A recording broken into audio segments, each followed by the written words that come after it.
नमस्कार भावी शिक्षक बंधू आणि भगिनींनो, SR एज्युटेक या आपल्या यूट्यूब चॅनलवरती तुमच्या सर्वांचं सहर्ष स्वागत. TET 2026 तयारीसाठी आपण प्रिव्हियस इयर क्वेश्चन पेपर, त्यामध्ये आलेले प्रश्न, त्या प्रश्नांचं संपूर्ण स्पष्टीकरण आणि त्यासोबतच महत्त्वाचे घटक अशा पद्धतीची ही सिरीज सुरू केलेली आहे. ही सिरीज अगदी पूर्णपणे आपणास मोफत मिळत आहे. तरी जास्तीत जास्त आपले जे बांधव TET परीक्षेची तयारी करत आहेत त्यांच्यापर्यंत या व्हिडिओची लिंक शेअर करा.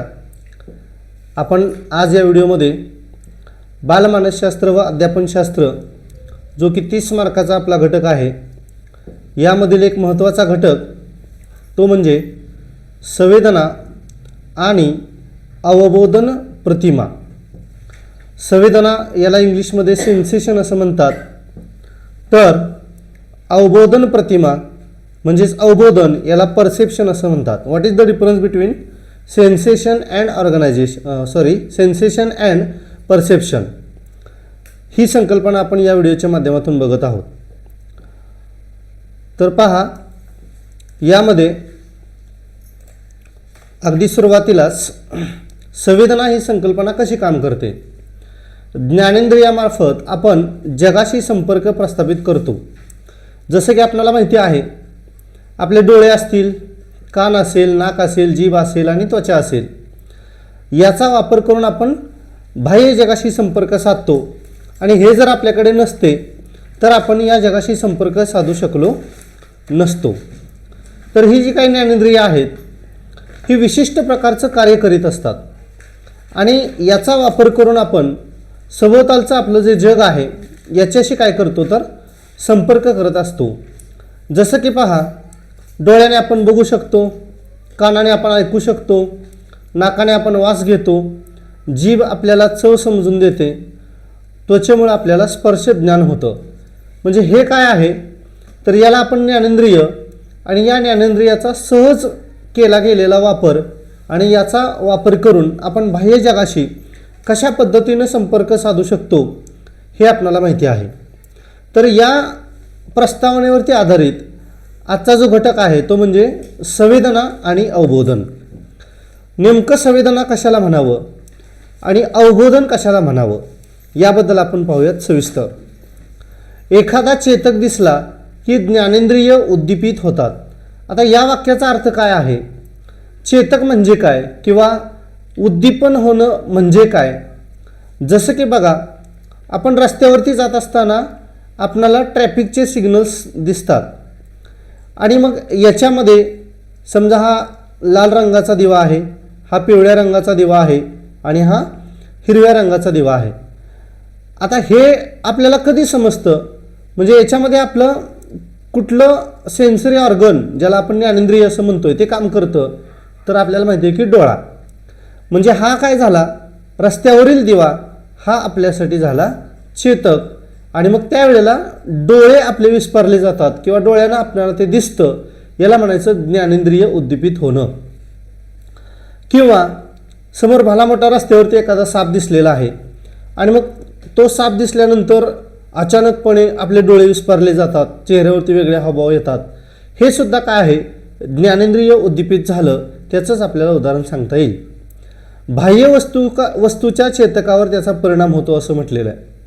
म्हणजे काय, समजा हेच उदाहरण आपण परत बघूया की रस्त्यावरचं हे ट्रॅफिकचे दिवे आहेत आणि मग हे दिवे ज्या वेळेला आपल्या डोळ्याकडून बघितले जातात त्यावेळेला इथं याचा काहीतरी अर्थ आहे आणि हा अर्थ समजून घेण्यासाठी या डोळ्यांमार्फत जो संदेश आहे तो कुठे पोचवला जातो, मेंदूकडे पोचवला जातो. आणि मेंदूला मग त्याची जाण होते की विशिष्ट काहीतरी याला अर्थ प्राप्त झालेला आहे किंवा याचा काहीतरी मिनिंग इथं लागतो आणि मग मेंदूला बाहेर काय असल्याची काय होते तर जाणीव होते.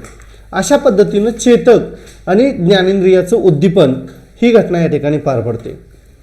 तर मग नेमकं याच्यावर आधारित संवेदना म्हणजे काय, तर बाह्य उद्दीपकासंबंधीची ही अगदी प्रथम होणारी प्राथमिक स्वरूपाची मानसिक क्रिया होय. म्हणजेच काय, संवेदना ही काय आहे तर संवेदना ही मानसिक क्रिया आहे. त्यालाच बघा या ठिकाणी सेन्सेशन असं म्हटलेलं आहे. म्हणजे ज्या वेळेला उद्दीपक जो आहे म्हणजे आपले ज्ञानेंद्रिय आहेत हे कार्य करायला सुरुवात करतात. म्हणजेच काय आपल्याला सांगता येईल की एखादी घटना आपण डोळ्याने बघू शकतो, एखादा आवाज आपण कानाने ऐकू शकतो किंवा त्वचेला आपल्या पिन टोचल्यानंतर जाणीव होते. या सगळ्या ज्या क्रिया आहेत या मेंदूपर्यंत पोहोचतात आणि मग अशी एखादी क्रिया घडते, अशी एखादी प्राथमिक स्वरूपाची क्रिया घडते आणि जी मानसिक क्रिया घडते यालाच या ठिकाणी काय म्हटलेलं आहे, संवेदना असं म्हटलेलं आहे. आता हे मानसशास्त्रीय भाषेमध्ये आपण या संकल्पना बघतोय की उद्दीपक काय आहे, चेतक काय आहे, संवेदना काय आहे. थोडक्यात जर सांगायचं झालं तर आपण ज्या काही क्रिया किंवा आपली ज्ञानेंद्रिय जे काही आपल्याला पुढं एखादा ऑब्जेक्ट दिसल्यानंतर रिस्पॉन्स देतात ही गोष्ट म्हणजेच काय तर संवेदना आहे. यानंतर बघा बाह्य वातावरणातून प्राप्त झालेल्या माहितीला पूर्वानुभवाद्वारे अर्थ देण्याची प्रक्रिया म्हणजे संवेदन होय.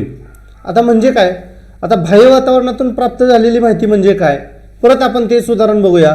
या ठिकाणी हे ट्रॅफिकचे सिग्नल्स आहेत, हे काय आहे, बाह्य वातावरण आहे.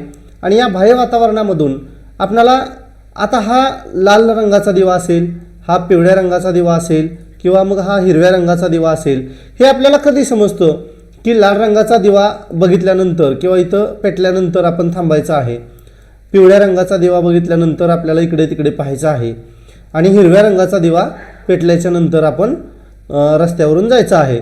हे कधी समजतं आपल्याला, म्हणजे पहिल्यांदा तर समजणार नाही. म्हणून या ठिकाणी म्हटलं की पूर्वानुभवाद्वारे, म्हणजे आपण ही गोष्ट कधीतरी अनुभवलेली असेल, शिकलेली असेल की या दिव्यांचा अर्थ आपण समजून घेतलेला असेल आणि असा एखादा अनुभव त्यालाच म्हटलं जातं की पूर्वानुभव. आणि मग या पूर्वानुभवांना जो काही अर्थ दिला जातो यालाच या ठिकाणी काय म्हटलं जातं, संवेदन असं म्हटलं जातं. आता बघा इथं म्हटलेलं की इन्फॉर्मेशन, ज्याच्यामध्ये मग लाईट असेल, साऊंड असेल एक्सेट्रा. म्हणजे काय, एखादा आता आपण म्हटलं की ट्रॅफिकचा सिग्नल दिसतोय किंवा एखादा आवाज आलेला आहे, ही काय आहे तर ही आपली आहे बाह्य जगतातील माहिती. आणि याच्यावरती मग जे आपले रिसेप्टर्स आहेत, ज्याला आपण काय म्हणतोय की आपले कान आहेत, डोळे आहेत, नाक आहे, आपली स्किन आहे, जीभ आहे, हे काय आहेत, यांना आपण म्हणतो रिसेप्टर्स. आणि मग हे काय करतात, हे आहे आपलं रॉ मटेरियल आणि ते काय करतात तर आपल्याला सेन्सेशन्स देत असतात. म्हणजे अशा पद्धतीने आपल्याला सांगता येईल की बाह्य वातावरणामधून जी काही माहिती आपल्याला प्राप्त होते, जो काही डाटा आहे आणि या डाटावरती आपला काहीतरी एखादा पूर्वानुभव त्याच्यामध्ये कार्य करतो आणि त्याच्यामधून आपल्याला अर्थ सांगण्याची प्रक्रिया घडत असते. यालाच या ठिकाणी काय म्हटलं जातं, संवेदन असं म्हटलं जातं, त्याला सेन्सेशन असं म्हटलं जातं. आता यावर आधारित दुसरी एक संकल्पना आहे ती म्हणजे अवबोध. आता अवबोध आणि संवेदन याच्यामध्ये काय फरक आहे, मग संवेदना होते, अवबोध होतो, म्हणजे नेमकं काय होतं, संवेदनाला अर्थ लावला की तिचे अवबोधात रूपांतरण होते. संवेदनाला अर्थ प्राप्त करून देण्याचं काम कोण करतं तर मन करतं. अवबोध आणि संवेदनाचा अर्थ आता कशा पद्धतीने बघा, आपण संवेदना बघितली की एखादी बाह्य गोष्ट आहे, माहिती आहे, डाटा आहे, त्याच्यावरती आपले ऑर्गन्स काम करतात, ही संवेदना आहे. या संवेदनाला ज्या वेळेला अर्थ प्राप्त होतो म्हणजे काय, संवेदना काय मिळाली की लाल रंगाचा दिवा, आणि मग या लाल रंगाच्या दिव्याला काहीतरी आपला एखादा पूर्वानुभव आहे आणि त्याच्या आधारे हा डाटा मेंदूपर्यंत जातो आणि याचा अर्थ आपल्याला समजतो. म्हणजे लाल रंगाचा दिवा म्हणजे काय आहे, थांबणे, असा काय झाला आपल्याला अर्थ मिळाला. म्हणजे संवेदनेमध्ये जर अर्थ मिसळला तर तो जी संकल्पना तयार होते तिलाच या ठिकाणी काय म्हटलेलं आहे, अवबोध असं म्हटलेलं आहे.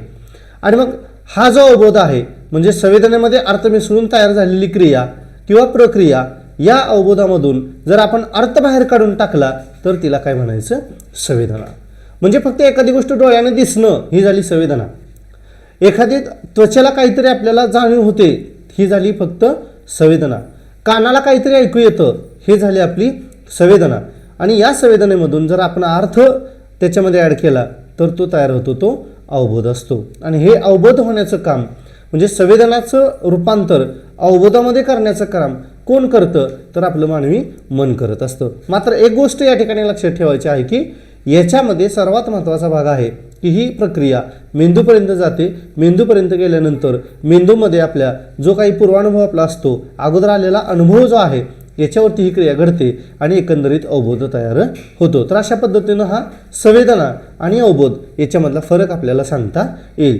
थोडक्यात बघा, अवबोध म्हणजे काय, तर अर्थपूर्ण संवेदना, म्हणजे संवेदनेमध्ये अर्थ मिसळला म्हणजे काय तयार झालं, अवबोध तयार झाला. आणि मग फक्त संवेदना म्हणजे काय, तर अर्थरहित ज्ञान, ज्याच्यामध्ये अर्थ नाही, रहित म्हणजे नसणे, फक्त ज्ञान होतं, डोळ्याने आपल्याला दिसतं, त्वचेने आपल्याला जाणीव होते, कानानं आपल्याला ऐकू येतं, नाकाने आपल्याला वास घेता येतो, हे काय आहे, फक्त ज्ञान होतं, परंतु त्याच्यामध्ये अर्थ सांगता येत नाही, याला या ठिकाणी संवेदना असं म्हटलं जातं. थोडक्यात अवबोध आणि संवेदना आपल्या लक्षामध्ये आला असेल. आता ज्या क्षणी संवेदनेला अर्थ प्राप्त होतो त्या क्षणी संवेदनेला अवबोध असे म्हणतात. म्हणजे अवबोध ही संकल्पना कुठून उगम पावते, तर संवेदनेमधूनच जन्माला येत असते. आता या कृतीमध्ये बघा खाली, इथं परत एकदा इन्फॉर्मेशन आहे, लाईट असेल, साऊंड असेल, म्हणजे प्रकाश आहे किंवा आवाज आहे, याच्यावरती आपले जे रिसेप्टर्स आहेत, म्हणजे कान, नाक, डोळा, त्वचा, जीभ, हे काय करतात, हे आपल्याला सेन्सेशन दे. इथंपर्यंतची क्रिया जी आहे ही सेन्सेशनची क्रिया आहे. मात्र ह्या ऑर्गन्समार्फत ज्या वेळेला हा डाटा कुठे जातोय, आपल्या मेंदूपर्यंत जातोय, आणि मेंदूपर्यंत हा डाटा गेल्याच्या नंतर त्याला काहीतरी अर्थ प्राप्त होतो, यालाच काय म्हणायचं आहे, परसेप्शन म्हणजेच अवबोध. Interpretation of raw data is called perception. म्हणजे हा जो काही रॉ डाटा आपल्याला आलेला आहे, सेन्सेशनमधून जो काही डाटा आलेला आहे, त्याचं इंटरप्रिटेशन होणं, म्हणजे त्याला माहिती मिळणं, त्याच्यामध्ये अर्थ प्राप्त होणं, यालाच या ठिकाणी परसेप्शन म्हणजेच अवबोध असं म्हटलेलं आहे. अगदी थोडक्यात तुम्हाला ही संकल्पना समजली असेल. यानंतर बघा, difference between sensation and perception, म्हणजे संवेदना आणि अवबोध या दोन्हीमध्ये नेमका फरक काय.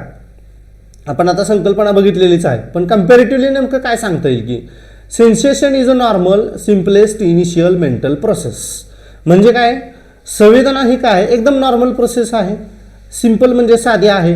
मेंटल प्रोसेस ही एक मानसिक क्रिया आहे, म्हणजे डोळ्यानं बघणं ही एक मानसिकता आहे, कानानं ऐकणं ही सुद्धा एक मानसिकता आहे, नाकानं वास घेणं ही सुद्धा काय मानसिकता आहे. म्हणून sensation is nothing but a mental process. Whereas what is perception? Perception is a complex and developed mental activity. Those both are mental activities. This is a mental process and this is called a mental activity. या ठिकाणी म्हटलंय की sensation normal आहे, whereas perception is a complex. Perception ही संकल्पना कशी आहे, तर कॉम्प्लेक्स आहे, जटिल आहे, गुंतागुंतीची आहे, कारण त्याच्यामध्ये अर्थ भरावा लागतो. बघा, दुसरा मुद्दा दिलेला आहे, इट बिगिन्स विथ स्टिम्युलस. आपण बघितलं की स्टिम्युलेशन म्हणजे काय, उद्दीपक किंवा चेतक आपण म्हटलेलं होतं. आणि परसेप्शनमध्ये काय सांगता येईल, it begins with some object fringe of meaning. याच्यामध्ये सगळ्यात महत्त्वाचा शब्द आहे की त्याला अर्थ प्राप्त होत असतो. इकडं फक्त स्टिम्युलेशन आहे, इकडं मिनिंग आहे. यानंतर तिसरा मुद्दा, it is based on external stimuli or condition. म्हणजे हे काय आहे, एक्सटर्नल म्हणजे कसं, बाह्य स्वरूपामध्ये उपलब्ध असलेलं.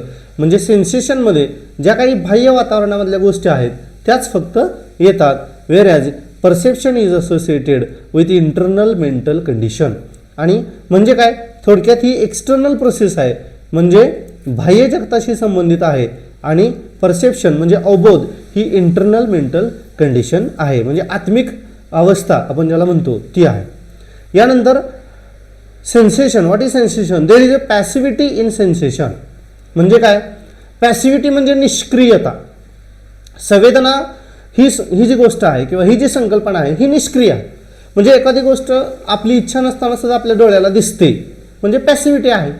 म्हणजे त्याच्यामध्ये आपण फोर्सफुली किंवा जाणीवपूर्वक बघायलाच पाहिजे अशी गोष्ट नाही. सहज जाता जाता सुद्धा आपल्याला काही गोष्टी दिसू शकतात ज्याकडे आपलं पूर्ण लक्ष नसतं, म्हणूनच याला पॅसिव्ह असं म्हटलेलं आहे.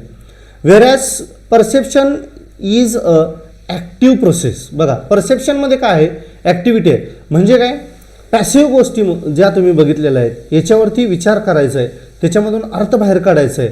म्हणजे ही परसेप्शन किंवा अवबोध नावाची संकल्पना आहे ही कशी बनलेली आहे, तर ॲक्टिव्ह बनलेली आहे. म्हणून perception is a active process. आणि यानंतर मुद्दा सांगितलेला आहे, the basis of sensation is a mental analysis.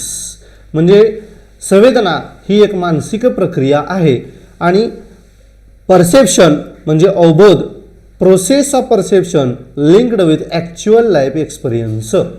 म्हणजे हे इमॅजिनेटिव्ह असू शकतं, काल्पनिक असू शकतं, खोटारडं असू शकतं, परंतु अवबोध ही जी काही संकल्पना आहे ही मानवी वास्तववादी मानवी जीवन जे आहे त्या वास्तववादी मानवी जीवनामध्ये आलेले वास्तववादी अनुभव, खरे खरे अनुभव जे आहेत याच्यावरती डिपेंड असणारी ही अवबोध संकल्पना आहे.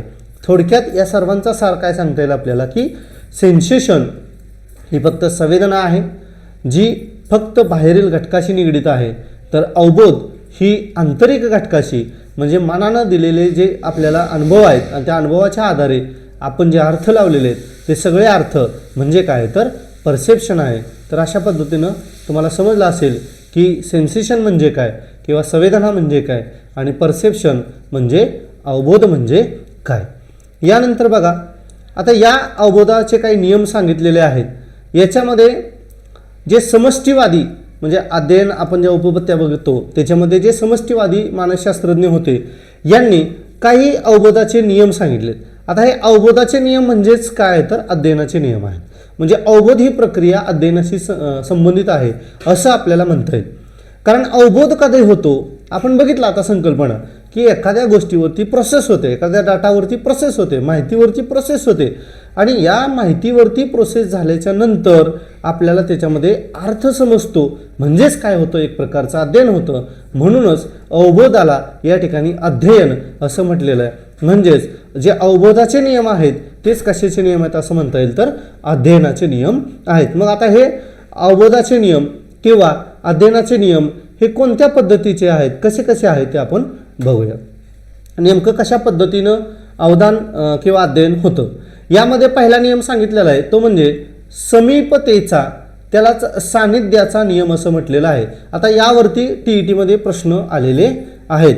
म्हणजे एखादी अशी पद्धतीची आकृती दिलेली आहे आणि ही कोणती संकल्पना आहे किंवा हा अवबोधाचा कोणता नियम आहे किंवा हा अध्ययनाचा कोणता नियम आहे, तर त्याच्या पर्यायामध्ये मग समीपतेचा नियम, सान्निध्याचा नियम, अजून इतर जे नियम आता आपण बघणारच आहोत. त्यामधला हा पहिला नियम आहे तो म्हणजे समीपतेचा किंवा सान्निध्याचा नियम, ज्याला लॉ ऑफ प्रॉक्झिमिटी असं म्हटलं जातं. आता काय आहे लॉ ऑफ प्रॉक्झिमिटी म्हणजे काय? दोन किंवा अधिक उद्दीपकामध्ये असणाऱ्या समीपतेमुळे त्यांचा एक अथवा अनेक गट तयार होतात व त्यामुळे आपणास उद्दीपकांच्या अस्तित्वाचा स्वतंत्र बोध होण्याऐवजी उद्दीपकांच्या गटांचा अवबोध होतो. आता यातला सगळ्यात महत्त्वाचा जो शब्द आहे तो म्हणजे हा आहे की गटाचा अवबोध होणे. म्हणजे काय? आता इथं जी काही आकृती आहे याला आपण 2 मिनिटासाठी काय म्हणूया की our brain see objects near each other as groups. ठीक आहे, याला आपण पाण्याचा थेंब आहे असं कन्सिडर करूया समजण्यासाठी आपल्याला. आता इथं वेगवेगळे पाण्याचे थेंब आहेत, परंतु ज्या वेळेला आपण या आकृतीकडे बघतोय त्यावेळेला आपल्याला काय समजतं, आपण याचं थोडक्यात म्हणूया की रीडिंग करत असताना, या आकृतीचे रीडिंग करत असताना आपल्याला हा एक स्वतंत्र म्हणजे वेगळा परंतु गट दिसतो. याच्यामध्ये आपला जो डोळा आहे तो हा प्रत्येकाला बघत नाही. म्हणजे इथं जे ड्रॉप्स दिलेत या प्रत्येकाला वेगळं वेगळं बघत नाही. बघा यालाच आपण काय म्हणतोय की अवबोध म्हणतोय. म्हणजे आपला डोळा काय करतोय या ठिकाणी या दोन्हीमध्ये समीपता आणण्याचं किंवा सान्निध्य आणण्याचं काम करतोय. म्हणजे हा आणि परत त्याच्यामध्ये हा पूर्ण एकसारखा दिसणारा गट आहे, याच्याकडं आपण विशेषत्वानं काय करतोय तर लक्ष देतोय. म्हणजे यामध्ये आपण काय करतोय याचा स्वतंत्र म्हणजे या प्रत्येक ड्रॉपचा स्वतंत्र बोध न होता पूर्ण गट आपण याच्यामध्ये बघतोय. म्हणजे ह्या दोन्हीचा वेगळा गट करू शकतो आपण, या दोन्हीचा वेगळा गट करतोय, या दोन्हीचा वेगळा गट करतोय आणि त्याही पुढे जाऊन मग परत इथं 4 एकत्रित आलेले आहेत. म्हणजे हे काय झालंय इथं झालेले आहे समीपता किंवा यामध्ये निर्माण झालंय सान्निध्य. त्यालाच इंग्लिशमध्ये प्रॉक्झिमिटी असं म्हटलं जातं. आणि हा नियम या ठिकाणी आपण अवबोधाच्या नियमामध्ये सांगू शकतो की कशा पद्धतीनं आपला जो डोळा आहे किंवा आपले जे ज्ञानेंद्रिय आहेत ते या ठिकाणी सान्निध्य साधण्याचं काम करत आहेत. यालाच लॉ ऑफ प्रॉक्झिमिटी असं म्हटलं जातं. तर परीक्षेमध्ये लक्षात ठेवा की अशा पद्धतीची आकृती येईल आणि हा अवबोधाचा किंवा अध्ययनाचा कोणता नियम आहे किंवा सान्निध्याचा नियम खालीलपैकी कोणत्या आकृतीमध्ये दिसून येतो किंवा यामधलं एखादं वैशिष्ट्य काय आहे, तर यामध्ये गटाचा अवबोध होतो. यालाच या ठिकाणी सान्निध्य किंवा समीपता असं म्हटलेलं आहे. तर हा अवबोधाचा पहिला नियम सांगितलेला होता. तुम्हाला समजलं असेलच. विद्यार्थी मित्रांनो, ही जी काही सिरीज आहे ही आपण अगदी मोफत या ठिकाणी सुरू केलेली आहे. TETची परीक्षा म्हणजे जोपर्यंत तुमची TET परीक्षा येत नाही तोपर्यंत जेवढा कालावधी आपल्याला मिळतोय तेवढा कालावधी आपण असेच महत्त्वपूर्ण घटक तुमच्यापर्यंत घेऊन येत आहोत. फक्त आपल्याला एकच काम करायचं आहे की आपले जे गरजू TET परीक्षा देणारे बांधव आहेत यांच्यापर्यंत या व्हिडिओची लिंक जास्तीत जास्त तुम्ही शेअर करा फक्त. आणि हा जो व्हिडिओ आहे तो शेवटपर्यंत बघा. अनेक घटक तुम्हाला समजून जातील. म्हणजे तुम्हाला इतरत्र परत कुठलं पुस्तक वाचण्याची गरज नक्कीच पडणार नाही. आपण जे क्वेश्चन आलेले आहेत त्या क्वेश्चनला अनुसरूनच या ठिकाणी घटक निवडलेले आहेत आणि त्या घटकाचं तुम्हाला समजेल अशा भाषेमध्ये आपण हे स्पष्टीकरण देत आहोत. चला तर मग बघूया पुढचा नियम. पुढचा नियम आहे साधर्म्याचा नियम किंवा सादृश्यतेचा नियम. आता प्रॉक्झिमिटी नंतर दुसरी गोष्ट आहे ती म्हणजे सिमिलॅरिटी. आता सिमिलॅरिटी म्हणजे काय तर सारखेपणा. आता काय सांगितलं याच्यामध्ये, परिस्थितीचे अवबोधन होताना उद्दीपकांचे वर्गीकरण होते. म्हणजे बघा आता अवबोधन करायचं आहे आपल्याला, परंतु इथं सगळ्यात महत्त्वाची गोष्ट आहे की त्याचं काय केलं जातं, वर्गीकरण केलं जातं. त्यांच्यामधील साम्य लक्षात घेऊन केलं जातं. आता हे जे वर्गीकरण आहे ते कशा पद्धतीने केलं जातं तर त्या घटकांमध्ये काहीतरी साम्य असतं. त्यानुसार उद्दीपकाच्या गटाचे अवबोध होतात. क्षेत्राची प्रतिमा जेव्हा आपल्या ग्राहक संस्थेवर पडते त्यावेळी त्यातील विविध घटकांचे स्वतंत्रपणे अवबोध होण्याऐवजी विविध घटकातील साम्य विचारात घेऊन त्यांचे विशिष्ट गट बनवून त्यांचा अर्थ लावला जातो. म्हणजे काय, आता आपण बोललं मग प्रॉक्झिमिटी आणि सिमिलॅरिटी याच्यामध्ये काय फरक आहे.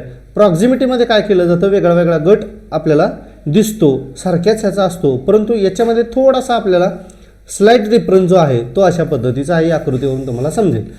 What is law of similarity. आता बघा इथं सुद्धा गटच आहेत, परंतु या गटामध्ये आता हे गोलाचे गट आहेत, परंतु या गटामध्ये या गोलाचा रंग जो आहे तो वेगळा आहे आणि या गोलाचा रंग वेगळा आहे. त्यामुळे हे गटानेच बघतोय आपण, परंतु यामध्ये आपल्याला थोडंसं वेगळं पण जाणवतं की हा जो हिरव्या रंगाचा गट आहे तो आपण वेगळा बघू शकतो आणि निळ्या रंगाचा गट आपण वेगळा बघू शकतो. यालाच लॉ ऑफ सिमिलॅरिटी. कारण का, या हिरव्यामध्ये सिमिलॅरिटी आहे आणि या निळ्या रंगामध्ये सिमिलॅरिटी आहे. तशाच पद्धतीने इथं दुसरा ग्रुप बघा, इथं सुद्धा आपण हा एकत्रित बघतो, हा एकत्र किंवा हा एकंदरीत सर्व एकत्र बघतोय, परंतु यामध्ये परत सारखेपणा कुठं आहे. यामध्ये बघा हे गोलाचा गट याच्यात सारखेपणा दिसतो आणि हा चौकोन जो आहे याच्यात सारखेपणा दिसतो, म्हणजे याला म्हटलेलं आहे की सिमिलॅरिटी.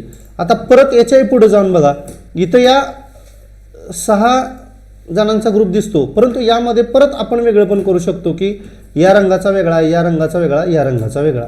यातही अजून गेलो तर आपण तर याच्यामध्ये वेगवेगळ्या प्रकारची चौकोन, पंचकोन, षटकोन असा वेगळा वेगळा.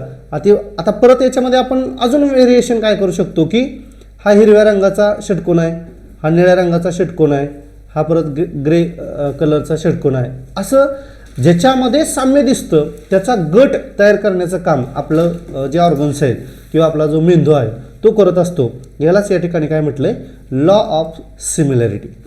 यानंतर बघा पुढील नियम आहे सातत्याचा नियम. आता सातत्याचा नियम अभ्यास करत असताना सुद्धा आपल्याला काय पाहिजे, कंटिन्युटी पाहिजे. आता हे जे नियम आहेत अध्ययनाचे किंवा अवबोधाचे का शिकायसाठी आपल्याला या ठिकाणी असतात तर प्रत्यक्ष मानवी जीवनामध्ये सुद्धा याचा वापर आपण करू शकतो किंवा विद्यार्थ्यांसमोर आपण ज्या वेळेला जातो त्यावेळेला या नियमांचा आदर घेऊन आपण अध्ययन आणि अध्यापन ही जी प्रक्रिया आहे ती अगदी परिणामकारक करू शकतो. यासाठी आपला शैक्षणिक मानसशास्त्र आणि अध्यापनशास्त्र अभ्यासणं खूप महत्त्वाचं असतं आणि म्हणूनच आपल्या या TETच्या सिलेबसमध्ये याला इन्क्लूड केलेलं आहे. तर बघा सातत्याचा नियम काय सांगतोय, ज्याला आपण लॉ ऑफ कंटिन्युटी असं म्हणतोय. जर आपण एकमेकासमोर एक असे बिंदू ठेवले तर त्याचा स्वतंत्र अवबोध होण्याऐवजी बिंदूची एक रेषा असा अवबोध होतो. आता म्हणजे काय, आता बघा मगाशी आपण बघितलं की गट होते, प्रॉक्झिमिटी होती, त्यानंतर सिमिलॅरिटी होती, आता सांगितलं की कंटिन्युटी. आता कंटिन्युटी म्हणजे कशी, आता याच्यामध्ये गट आहेत, आता याला प्रॉक्झिमिटी म्हणायचं का किंवा इथे एक अशा पद्धतीनं आहे याला प्रॉक्झिमिटी किंवा सिमिलॅरिटी म्हणायचं का तर नाही का, कारण याच्यामध्ये बघा इथे एक वेगळाच प्रकार आपल्याला दिसतो. तो प्रकार काय आहे की ही जी लाईन आहे या ठिकाणी सांगितलेली, आता बघा नीट लक्ष द्या थोडंसं, या रंगाचे जे गोल आहेत ते या दिशेनं निघालेले आहेत. मात्र आपण काय करतोय व्यवस्थित लक्ष द्या की हे जे गोल आहेत हे तुटक आहेत असं आपल्याला वाटत नाही, म्हणजे याची एकच लाईन अशी आपण तयार करून टाकतोय, यालाच म्हटलंय सातत्य. अजून एक उदाहरण आपल्याला सांगता येईल. आता इथं पण दिलेलंच आहे पहा ही जी रेघ आहे ही यातला तुटकपणा आपल्याला जाणवत नाही, याला आपण एकत्रित कंटिन्युअस करून टाकतोय अशा पद्धतीनं, यालाच सातत्य असं म्हटलेलं आहे. अजून एक प्रत्यक्ष व्यवहारातलं उदाहरण जर आपण घेतलं तर अगरबत्ती माहिती आहे तुम्हाला सर्वांना. अगरबत्तीचा एकच बिंदू असतो, परंतु आपण जर ती गोल फिरवली तर आपल्याला तिचा असा गोल तयार झालेला दिसतो. हे कशामुळं? तर हे दिसतं दृष्टी सातत्यामुळं. हा एक काय आहे? अवबोधाचा प्रकार आहे, अध्ययनाचाच प्रकार आहे, नियम आहे असं आपल्याला सांगता येईल. यालाच लॉ ऑफ कंटिन्युटी असं म्हटलेलं आहे. लक्षात आलं असेल तुमच्या. यानंतर बघूया पुढचा नियम, ज्याचं नाव आहे संवृत्तता किंवा त्याला समावेश नियम असं म्हटलेलं आहे. यालाच इंग्लिशमध्ये लॉ ऑफ क्लोजर असं म्हटलेलं आहे. आता क्लोजर म्हणजे काय? क्लोज म्हणजे बंद करणे आपल्याला माहिती आहे. आता मग याच्यामध्ये बघा, इकडं पण क्लोजर केला का आपण? नाही आहे, कारण ही पूर्ण आकृती नाही, ही फक्त एक रेषा आहे. लक्षात घ्या, हा थोडा थोडा डिफरन्स आहे याच्यामध्ये. मग बघूया आपण, कोणत्याही उद्दीपकाची संवेदना होत असताना त्यातील अपुरेपणा भरून काढण्याची आपली प्रवृत्ती असते. त्यानुसार एखाद्या वस्तूचा अवबोध होताना पूर्ण वस्तू असा अवबोध होतो. म्हणजे काय? आता मानवी मनाची अवस्था तशी असते की अपुऱ्या जागा भरून काढणे. म्हणजे काय?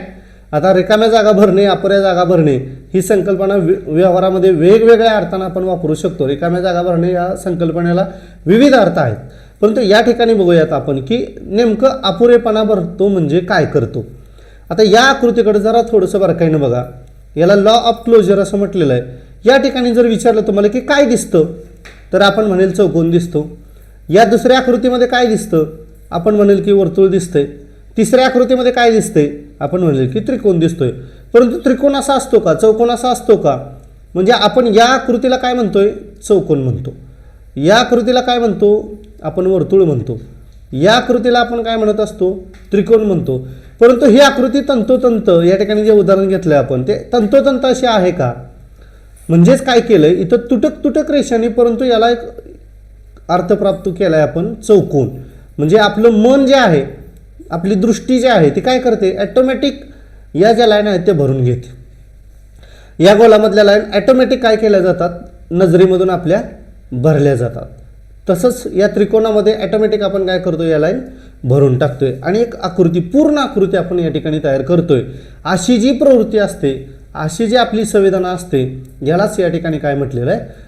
संवृत्तता किंवा समावेशाचा नियम. मानवी मन नेहमी मोकळ्या जागा भरून काढतं, अशी ही प्रवृत्ती असते. मग शिकत असताना, अध्यापन करत असताना सुद्धा अशा काही गोष्टी आपण काय करायला पाहिजेत? भरून घेतल्या पाहिजेत. जिथं जिथं काही गोष्टी तुटक असतात त्या आपण क्लिअर करून घेतल्या पाहिजेत. यालाच अवबोध होणे, यालाच अर्थप्राप्त होणे असं म्हणतात. अशा पद्धतीचा हा समावेशाचा म्हणजे लॉ ऑफ क्लोजर या ठिकाणी आपण बघितलेला आहे. यानंतर बघा, दुसरी एक अवबोधाची अवस्था आहे जिला म्हटलेलं आहे की मनाचा कल. काय आहे? हे पुस्तक बाहेरून उघडलेले आहे की आतून हा बोध मनाच्या कलावर आहे.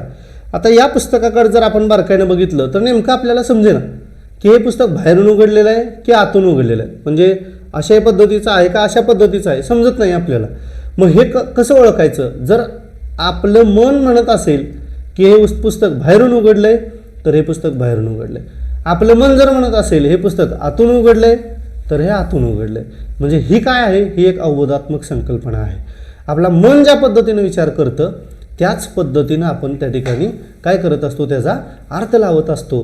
त्यालाच या ठिकाणी अवबोध होणे असं आपण म्हणत असतो. मग याचा अभ्यास कशासाठी करायचा? की एखाद्या गोष्टीकडं आपण कोणत्या अँगलने बघतो? सकारात्मक दृष्टिकोनातून बघतो की नकारात्मक दृष्टिकोनातून बघतो की अजून कोणत्या दृष्टिकोनातून बघतो? हे आपल्या पूर्णतः व्यक्तीच्या मनावरती अवलंबून असतं. आणि मानसशास्त्र हेच काय? व्यक्तीच्या मनाचा अभ्यास करणारं शास्त्र आहे. यामुळं अवबोधाचा नियम सांगत असताना हा मनाचा कल हा एक या ठिकाणी नियम सांगितला जातो. यानंतर सर्वात महत्त्वाचा अजून एक नियम या ठिकाणी सांगितला जातो, तो म्हणजे दृष्टिकोन. त्यालाच माइंडसेट किंवा ॲटिट्यूड असं म्हटलं जातं. म्हणजे काय?